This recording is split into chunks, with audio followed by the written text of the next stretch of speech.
Almighty makes us to be candidates to be his deputies. And he tests us in a small way to be in authority, to trust us.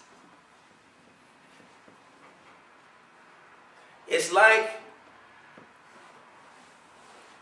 one of the Sahabas, after the time of the Prophet, peace be upon him, was training other potential Sahabas, and they wanted their trust. They said, oh, give me your trust, because all those whom Allah Almighty gives their trust to, they carry the trust of others. And they are entrusted because they will not give up the trust to those who are asking except when they can be trusted. So he was asking, oh Imam, oh servant of Allah, please give me my trust. He kept begging him, begging him, begging him. So he says, okay, take this little box over to someone over the bridge. He's one of my companions. He was taking the box. He had the box and he heard a little sound inside the box. He walked a little further. He heard a little sound in the box. Listened to it. Shaitan started whispering, look in the box. You carrying it? Who's going to know? Who is going to know? Subhanallah. Even if you entertain a thought and you start looking around, who is going to know? If you look around to see who is seeing you, you don't know. Because there's no place where Allah Almighty is not. Here he is asking for his keys, asking for his divine trust. He opened the box and there was a mouse and it got away.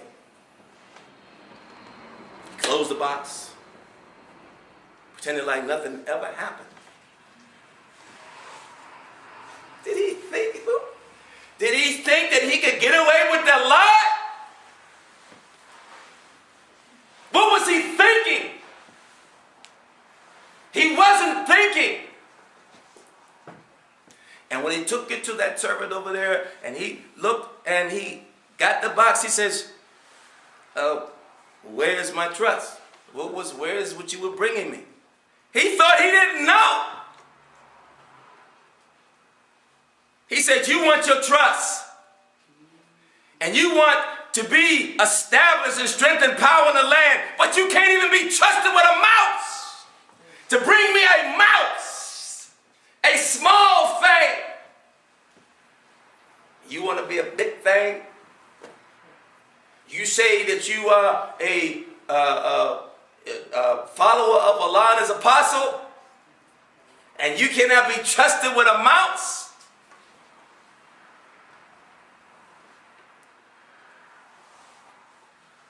We don't have a clue. If you think that mighty eyes are not always on us, you're a fool. And that's why the humanity now is in an uproar. From east to west, north to south. And everybody's doing all kinds of decadent things because they think that they get away with what they get away with based on the fact of whether or not somebody saw them. Somebody always sees us. You see yourself doing it. Allah is looking at what you do through you. Oh, man, ain't nobody see me. You see it, fool. That's almost funny. A real jackass. Trying to represent yourself as a servant of Allah Almighty. Perpetrate the truth. That's what idiots do. That's what fools do. That's what insincere people do. That's falsehood. You either live and die for Allah Almighty or you will live and die for Shaitan.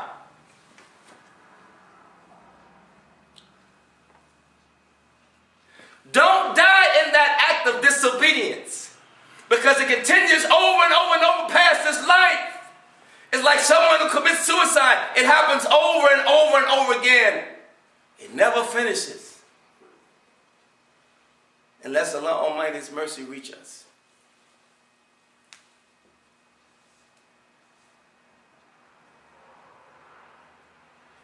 Everything that Allah Almighty has sent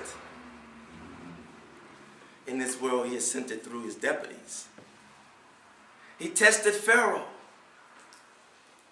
Pharaoh was a little baby like us. Pharaoh came through a mother, born through a mother just like us. Allah raised him, strengthened him in power in the land. He didn't say, La ilaha illallah. You know there's no God but Allah. He said, La ilaha illa ana. There's no God but me.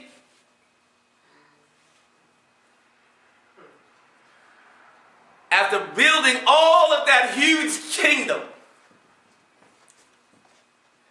and establishing himself as Lord on earth, Moses, who was a stutterer, a stab in his brother, brought his kingdom down. Why? How did they bring Pharaoh's kingdom down when he was king east to west, north to south? It was Allah Almighty that brought it down.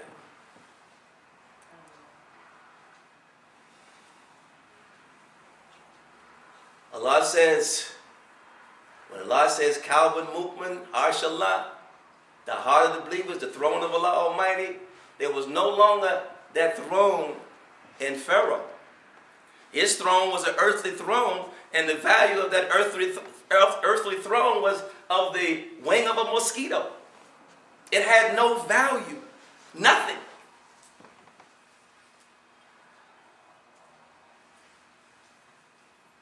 And when Allah Almighty chastised him and killed him in the flood, he is still, that body is still preserved as a sign for people to see. Allah make examples of those who He raised up to be in authority. And when they renege on their trust, Allah makes them to be examples, good examples of a bad example. You don't play with this. You don't play with this. Allah raised you to be an authority as a trust, to trust the people, to bring them back to Allah Almighty. You don't play with this. Did you see what happened to Jonah when he left his trust? Because he felt that the people were not obedient. Allah threw his butt in a well.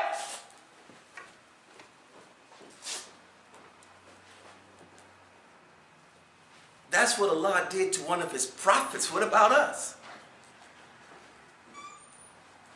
May Allah be pleased with him. May Allah be pleased with him.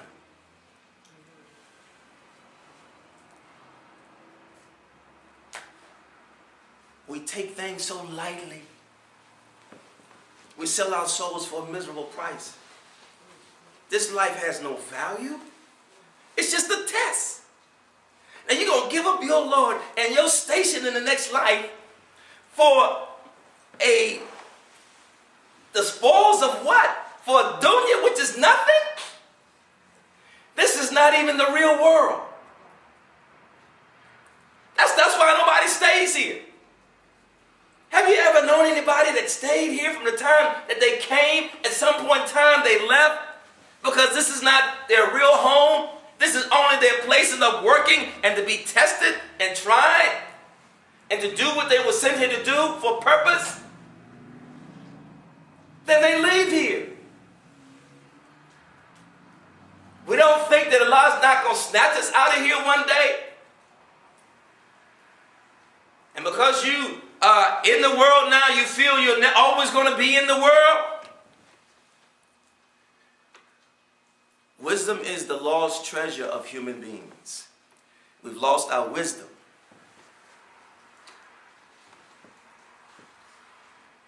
Common sense is no longer common.